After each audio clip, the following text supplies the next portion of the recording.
Pertamax palsu, emas palsu, minyak goreng palsu, jangan-jangan.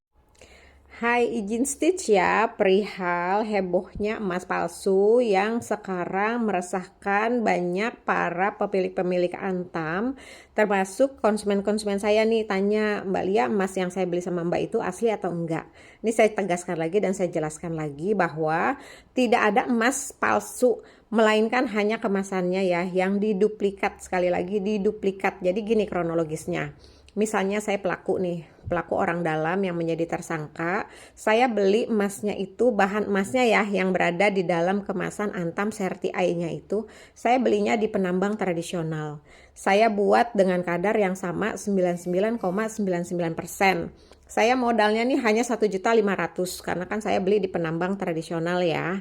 Terus saya gunakan packagingnya Antam karena kebetulan saya adalah pelaku, saya merupakan karyawan dalam. Saya tahu nih gimana proses untuk pengepresan Antam. Saya tahu cara scan barcode-nya Antam. Jadi kan kamu nomor Antam itu kan ada serinya ya setiap kemasan. Misalnya ada A1, 2, 3, 4. Harusnya tuh Antam hanya mengeluarkan satu kode seri, satu presan. Tapi ini saya duplikat.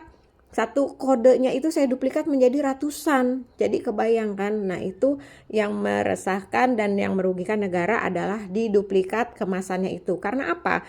Karena tadi balik lagi saya modal belinya di penambang tradisional, saya beli 1.500.000. Karena saya menggunakan presan Antam, saya bisa dong jual dengan harga sama dengan Antam 1.700.000-an. Nah, yang 200.000-nya itu per gram ya, dan ini sudah dilakukan sebanyak bertonton gram gitu kan, saya bukan graman lagi, ini udah tontonan gitu mainnya yang dirugikan. Jadi coba bayangin kalau misalnya 200.000 per gram, saya secara pribadi ngambil keuntungan dikali bertonton. Nah, itu yang merupakan kerugian negara.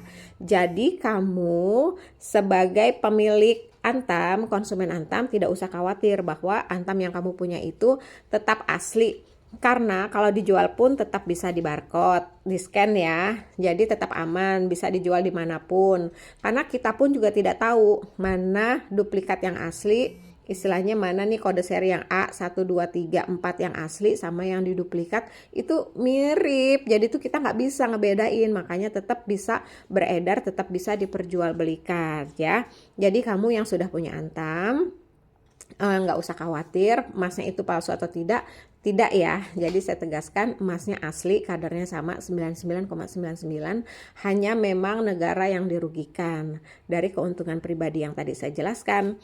Karena saya belinya 1.500.000, saya bisa jual 1.700.000, otomatis ada selisih spare 200.000 itu masuk ke pribadi bukan ke Antam atau ke negara. Nah, itu yang merupakan kerugian negara. Tapi secara kamu konsumen pemilik Antam, kamu gak usah khawatir. Emas-emas yang kamu punya itu, Antam-Antam yang kamu punya itu adalah garansi sih sama ya, bisa dijual dan bisa dijadikan aset. Jadi aman, terkendali. Sampai sini jelas? Bagi yang belum jelas silakan mau komen, mau tanya-tanya perihal emas, silakan ya di prioritas.